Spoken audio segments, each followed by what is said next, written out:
I, 28F, am writing this from my parents' house at 3 a.m., and I honestly don't know if I made the right choice. My wedding was supposed to be tomorrow, well, today now, but instead I'm here trying to figure out if I'm a terrible person or if I dodged a bullet. I've been with Jake, 30M, for 3 years, engaged for 10 months. He's always been the fun, spontaneous type, while I'm more of a planner. I thought we balanced each other out perfectly. Jake works in sales for a tech company, and I'm an accountant, so we've always been comfortable financially. We moved in together 8 months ago after getting engaged, and everything seemed perfect. When we got engaged, we decided to split wedding costs 50-50ths. The original budget was $35,000, so we each needed to contribute $17,500. I had my half saved within 2 months of getting engaged because, well, I'm an accountant and I plan for everything. The plan was that we'd each pay vendors directly from our personal accounts for our respective portions. I kept detailed spreadsheets tracking who owed what and when payments were due. Jake kept saying he was working on it whenever I asked about his contributions. He'd make jokes about having to sell a kidney or pick up extra shifts, but he always seemed confident that he'd have the money when we needed it. He said his sales commissions were unpredictable, so he needed to wait for the right deals to close. 6 months ago, we started putting down deposits with vendors. I paid my portions immediately, $4,000 to the venue, $2,500 to the caterer, $1,500 to the photographer. Jake said he'd pay his matching amounts by the end of the week. But the end of the week came and went, and Jake kept asking for extensions. The commission structure changed at work, he'd explain. I'm going to get a huge check next month that'll more than cover everything. I started getting nervous, but Jake was always so confident about money that I trusted him. He'd show me screenshots of his sales pipeline and talk about deals that were definitely closing soon. 4 months ago, vendors started demanding their remaining payments. The venue wanted another $4,000, the caterer needed $2,000 more, and the photographer required their final $1,300. Jake still hadn't paid any of his initial deposits, let alone the new amounts. Don't stress about it, Jake said when I brought it up. I'm waiting for this massive commission check to come through. Once it does, I might even have extra for the honeymoon. But then vendors started threatening to cancel our bookings. Rather than lose everything we'd planned, I started paying Jake's portions myself directly to the vendors, thinking he'd reimburse me once his commission check came through. 3 months ago, I'd paid $12,000 of Jake's share on top of my own $8,000. Every time I brought it up, Jake assured me the money was coming. He'd show me emails from his sales manager about pending deals and promise that everything would work out. You're always so worried about money, he'd say when I expressed concern. Trust me, I've got this handled. You'll see. Additional costs kept coming up, upgraded flowers, extra guests, last-minute venue changes. 2 months ago, I'd paid another $8,000 covering more of Jake's share. Our wedding costs had grown to about $40,000 total, and I'd paid $28,000 of it myself. Last month, I covered the final $8,000 in wedding expenses. I paid for almost our entire $40,000 wedding myself, while Jake contributed absolutely nothing. When I asked him about reimbursement, he kept deflecting. Once we're married and combine our finances officially, we'll sort all this out, Jake said. Your credit is amazing, so we'll have tons of options for managing everything. Something about the way he said, managing everything bothered me, but I couldn't put my finger on why. Then, 6 days ago, something happened that changed everything. I came home from work around 6 p.m. to find Jake frantically stuffing papers into his laptop bag. He was clearly stressed, sweating even though our apartment was cool, and he kept dropping things. Everything okay? I asked. Yeah, just work stuff, he said quickly, not making eye contact. I have to go meet a client for dinner. Big deal closing tomorrow. After he left, I noticed he'd left some papers scattered on our kitchen counter in his rush. They looked like important documents, so I gathered them up to put them somewhere safe. That's when I actually looked at what they were. Credit card statements, collections notices, past due bills, a notice about a defaulted personal loan, all in Jake's name, and all showing massive amounts of debt. I sat at our kitchen table feeling like the world was spinning. From what I could see in these papers, Jake owed at least $35,000. But these were clearly just partial statements.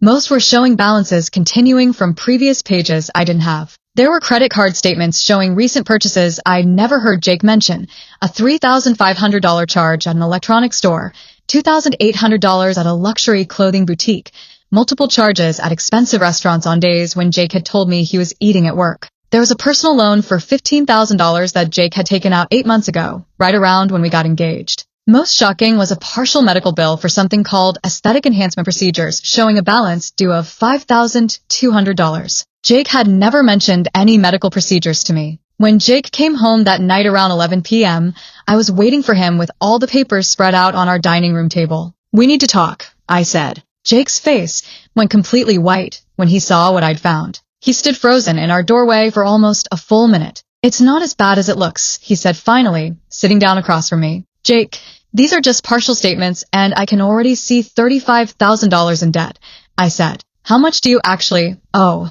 "Look, I didn't want to stress you out before the wedding," he said, his hands shaking as he reached for the papers. "Once we're married and combine our finances, we can tackle it together. Your credit score is like 780, so we can probably get a consolidation loan with a really low interest rate." I felt like I'd been punched in the stomach. "You're planning to use my credit to fix your debt? Without even telling me about it first?" "We're going to be married," Jake said, getting defensive. "What's mine is yours, and what's yours is mine, right? That's how marriage works." "Marriage works with honesty," I shot back. "You've been lying to me for months about your finances while letting me pay for our entire wedding." Jake started crying then, which I'd never seen him do before. He said he'd gotten in over his head trying to maintain a lifestyle that would impress me. He claimed he'd been planning to tell me everything after the honeymoon, once we were settled into married life. "I was going to get a second job," he said through tears. "Maybe even find a new sales position with a higher base salary. I just needed time to figure it out." But I realized the issue wasn't just the money.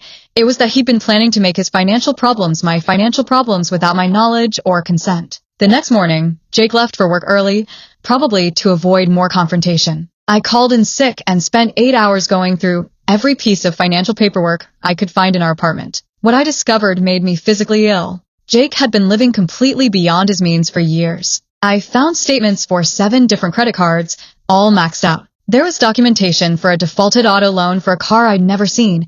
Apparently, he bought a luxury BMW 2 years ago and had it repossessed when he stopped making payments. I also found the complete medical records from the cosmetic surgery clinic.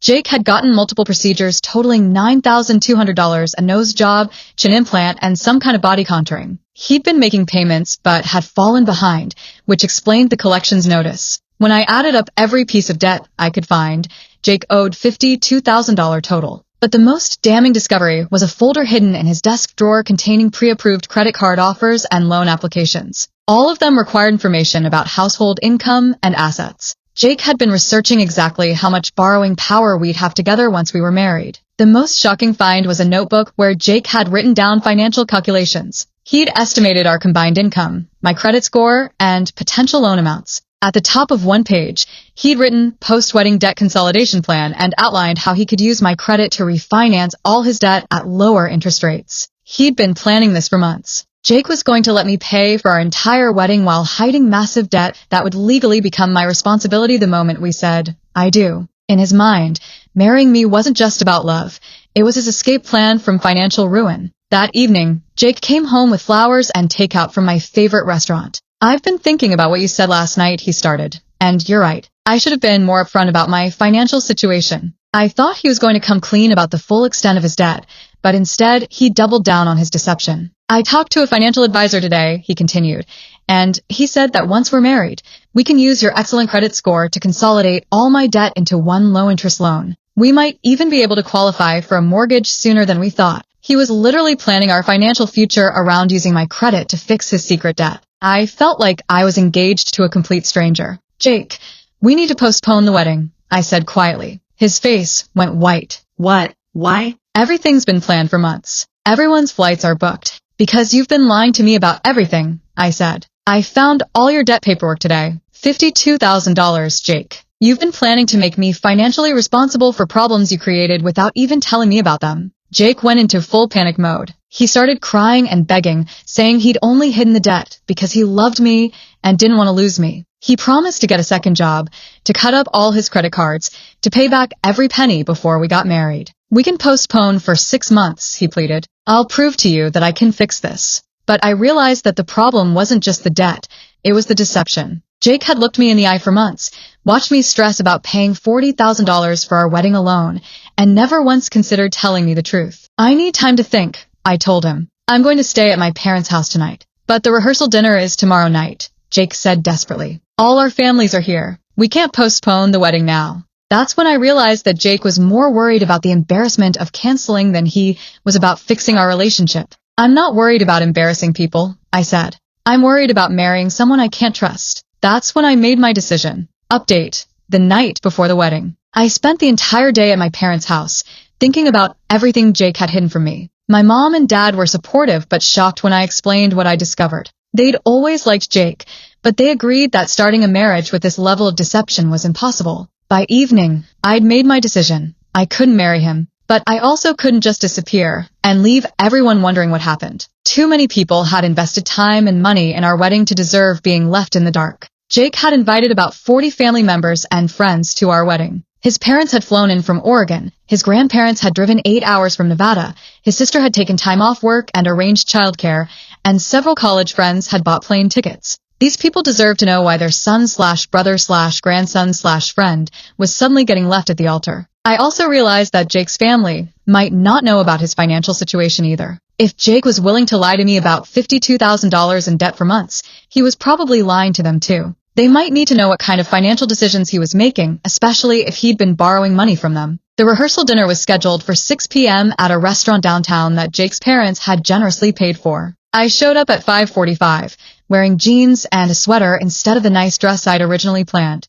Jake was already there with both our families, looking nervous, but trying to act like everything was normal. Sarah, Jake's mom, hugged me warmly. You look casual. Are you feeling okay? Pre-wedding jitters? Actually, I need to talk to everyone, I said loudly enough for the whole table to hear. Before we do the rehearsal, there's something you all need to know. Jake's face went completely pale. Sarah, what are you doing? Can we talk privately first? I'm being honest with people who care about us, I said, pulling out copies of the debt statements I'd found. Something you should have tried months ago. I looked around the table at both our families, my parents, Jake's parents, his grandparents, his sister and her husband, and several close friends. I'm calling off the wedding, I announced. And I think everyone deserves to know why. The table went completely silent. You could hear glasses clinking in other parts of the restaurant, but our table was dead quiet. What? Jake's dad stood up, his chair scraping loudly against the floor. What's going on, Sarah? Your son has been hiding over $52,000 in debt from me,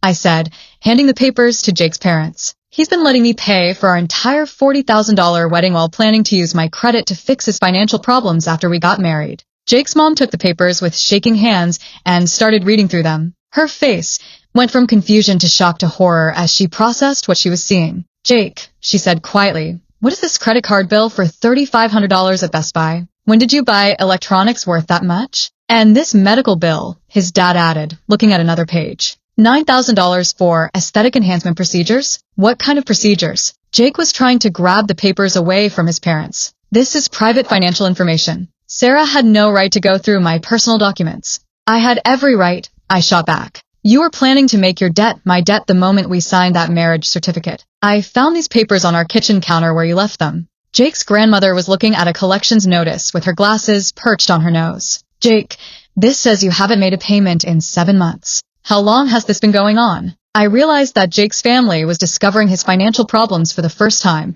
just like I had. You never told us you were having money trouble, his sister said, staring at him with wide eyes. When I asked you how the wedding planning was going, you said everything was great. And you've been living with Sarah, letting her pay for everything while you were hiding all this? His mom asked, her voice getting louder. Jake's dad was looking at the personal loan documents. Jake, this shows you borrowed $15,000 8 months ago. What did you need that much money for? And these credit card statements show cash advances, his sister added, flipping through pages. Thousands of dollars in cash advances. What were you using cash for? Jake was cornered and getting desperate. Look, I made some mistakes with money, but that doesn't mean Sarah should humiliate me in front of everyone. You humiliated yourself. My dad spoke up for the first time, by lying to everyone for months. Jake's family was looking at him like they'd never seen him before. His dad was going through the debt statements, his jaw getting tighter with each page. Maxed out credit cards, defaulted loans, medical bills you never mentioned, his dad said, his voice rising. Jake, this debt is more than your annual salary. How are you planning to pay this back?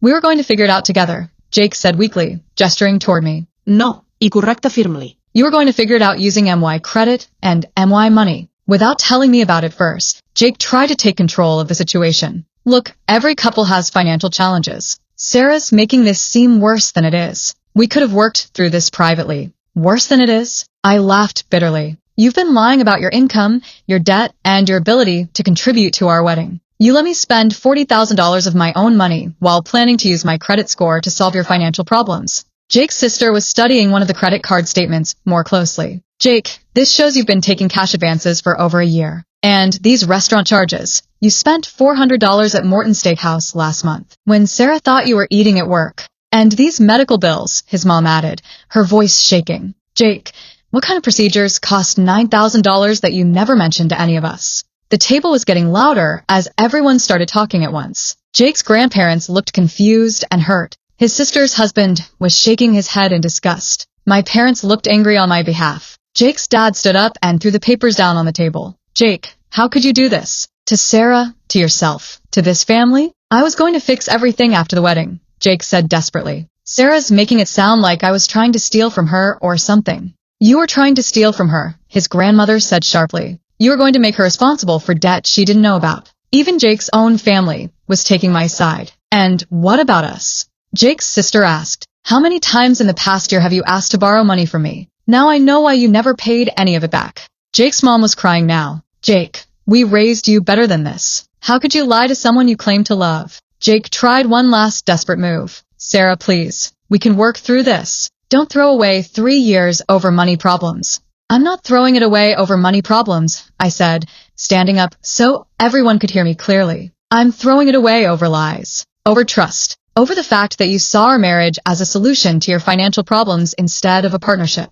I looked around the table at both our families. I'm sorry everyone came here for nothing. I'm sorry you spent money on flights and hotels and took time off work. But I'd rather find out who Jake really is now than after we're legally bound together. Jake's grandmother reached across the table and took my hand. Sarah, dear, you're making the right choice. A marriage built on lies isn't a marriage at all. The restaurant manager approached our table, probably concerned about the raised voices, but Jake's dad waved him away. We're fine, he said. Just a family discussion. Jake was crying now, but I couldn't tell if it was from shame or just panic about being caught. You're ruining everything, he said to me. Our whole future. You ruined our future when you decided to lie to me for months, I replied. I'm just making sure everyone understands why. The rehearsal dinner ended with both families stunned, and Jake leaving the restaurant alone. His parents stayed to apologize to me and my family, and to figure out how to handle the wedding vendors and guests. Update, 6 months later. The wedding cancellation was awkward and painful for everyone, but I don't regret my decision for a second. Jake's parents were furious with him for months. They had no idea about his financial problems, and they felt betrayed that he'd hidden everything from them too. His dad refused to speak to him for over 3 months, and his mom made Jake move back home so she could monitor his finances. It turned out that Jake's financial problems were even worse than I discovered. His parents found out he'd been borrowing money from his sister regularly and never paying it back, over $3,000 over the past year. He'd also been using his parents' credit cards for emergencies without permission, racking up charges they didn't know about. His sister was especially angry because she'd loaned him money thinking he was just having temporary cash flow issues from his sales job. She had no idea he was drowning in debt and using her money to make minimum payments on credit cards. Word spread quickly through our social circle about why I'd called off the wedding. Most people were completely supportive, but a few mutual friends thought I should have handled it privately instead of exposing Jake in front of everyone. You humiliated him in front of his entire family, one friend said. You could have just quietly broken up and let people assume you got cold feet. But I disagree completely. Jake's family deserved to know what kind of financial decisions he was making, especially since he'd been borrowing from them and lying about his situation. And everyone who took time off work, bought plane tickets, and spent money to attend our wedding deserved a real explanation, not some vague story about growing apart. Jake tried to win me back for about 6 weeks, showing up at my apartment with flowers and promises to get financial counseling. He enrolled in a debt management program and got a second job at a retail store to try to prove he was serious about fixing his problems. But the trust was completely broken. How do you rebuild a relationship with someone who is planning to secretly use your credit score to solve problems they'd hidden from you? Every time I looked at him, I remembered that notebook where he'd calculated how much debt he could consolidate using my income and credit. I found out through mutual friends that Jake had to declare bankruptcy about 4 months after our wedding was canceled. Without my income and credit to help him manage his debt, he couldn't keep up with minimum payments. His parents helped him find a bankruptcy attorney, but they made it clear they weren't going to bail him out financially. The wedding vendors were surprisingly understanding about the cancellation, especially when I explained the circumstances. Since I'd paid for everything myself with my own money, Most were willing to refund at least partial amounts. I got back about $18,000 of the $40,000 I'd spent, which helped ease the financial blow significantly. The venue was the most generous. They refunded almost our entire payment because the manager said she'd been through a similar situation with a dishonest ex-partner and understood completely. As for me, I'm doing much better financially and emotionally. I moved out of the apartment Jake and I had shared and found a smaller place that I love. I also started seeing a therapist to work through the trust issues that come from being deceived by someone you plan to marry. I'm dating someone new now, a fellow accountant I met through work who actually gets excited about budgeting and financial planning. We've been together for 3 months, and he's already shown me his credit report and bank statements without me asking. Turns out there's something incredibly attractive about a man who views financial transparency as a sign of respect, not an invasion of privacy. Looking back, exposing Jake's debt to his family might have seemed harsh, but it was absolutely the right thing to do. His family needed to know what they were dealing with, and they needed to understand that I wasn't just some heartless bride who got cold feet at the last minute. Jake's sister actually thanked me about 2 months later. She said finding out about Jake's real financial situation helped her understand why he'd been asking to borrow money so often, and why he always had excuses for not paying her back. It also helped her parents realize that Jake's financial problems were serious and long-term, not just temporary bad luck. Jake created his financial problems through years of dishonesty and living beyond his means. I just made sure that everyone who cared about him knew the truth about what they were dealing with. His parents are working with him now to rebuild his financial life the right way, with honesty and accountability. His mom told me that exposing everything was probably the wake-up call Jake needed, even though it was painful for everyone. And honestly, I think exposing the truth was exactly the right call. I wasn't going to quietly disappear and let Jake tell whatever story he wanted about why our wedding was canceled. The people who invested in our relationship deserve to know that it ended because of his choices, not mine. I was a woman who refused to be financially manipulated by someone who claimed to love me. And I made sure everyone knew that's exactly what happened.